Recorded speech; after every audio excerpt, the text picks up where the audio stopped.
যদি তুমি হও তাহলে তোমাকে আজকে থেকে আইসক্রিমওয়ালা বলে দেবো। সবার কাছে প্রিয় না হওয়াই ভালো। কেন? চলো গল্প করে বলি। তার আগে তুমি আমাকে এই প্রশ্নের উত্তর দাও, তুমি কি সেই ব্যক্তিটা? যদি কখনো কেউ এসে বলে আমার কাছে এক্সট্রা টিকিট আছে, আমি এখানে যাওয়ার জন্য প্ল্যান করেছিলাম, বাট সে এই মুহূর্তে আমার সঙ্গে যেতে পারছে না, তুমি তোমার সমস্ত কাজ ফেলে তৎক্ষণাৎ তার সঙ্গে যেতে রাজি হয়ে যাও, যদিও সে তোমাকে আগে থেকে বলেনি। তুমি কি এমন ব্যক্তি? আগে এই প্রশ্নের উত্তর এক্ষুনি কমেন্ট বক্সে জানাও, তারপর আমি পরের প্রশ্নটা করছি। কি পেলে তো উত্তর? তুমি তো সে ব্যক্তিটা, তুমি তো সেরকম। হ্যাঁ জানি, আমিও তোমার মতনই ছিলাম। দাঁড়াও বলছি। যখন তুমি তার সাথে যাবে তখন তুমি হয়ে যাবে তার সব থেকে প্রিয় এবং কাছের মানুষটা, কিন্তু যখন তার সেই দরকারটা পূরণ হয়ে যাবে, ব্যাস, কে চেনে তোমাকে? হ্যাঁ তোমাকেই বলছি।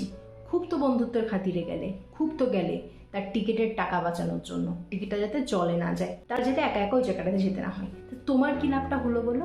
তুমি তো সেই তৎক্ষণাতের জন্যই তার প্রিয় হলে, তোমার কাজটা নষ্ট হলো, তোমার টাইম ওয়েস্ট হলো, আলটিমেটলি তোমার নিজের কাছে নিজের ভ্যালুটা নষ্ট হলো। আর একটা জিনিস হলো, তুমি আবারও তাদের কাছে যেমন অবহেলার পাত্র হয়ে গেলে, রাত্রিরে যখন ঘুমোতে যাবে নিজের কাছে নিজেও একটা অবহেলার পাত্রী হয়ে যাবে।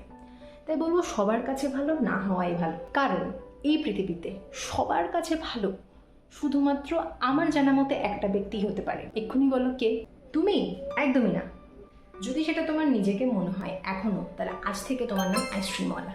কারণ আমি জানি পৃথিবীতে একটা ব্যক্তিকে মানুষ খুবই কম অপছন্দ করে, তাহলে একজন আইসক্রিমওয়ালাকে। কারণ কম বেশি আমরা সবাই আইসক্রিম খেতে ভীষণ ভালোবাসি। তো সবার প্রিয় না হওয়াই ভালো, নিজের ভ্যালুটা রেখে নিজের মতো করে এগিয়ে যাওয়াই ভালো। আর যাই হোক, আইসক্রিমওয়ালার জায়গাটা তুমি কিন্তু কারোর লাইফ থেকে কেড়ে নিতে পারবে না। নিজের সময়টাকে নিজে ইউটিলাইজ করা ভালো।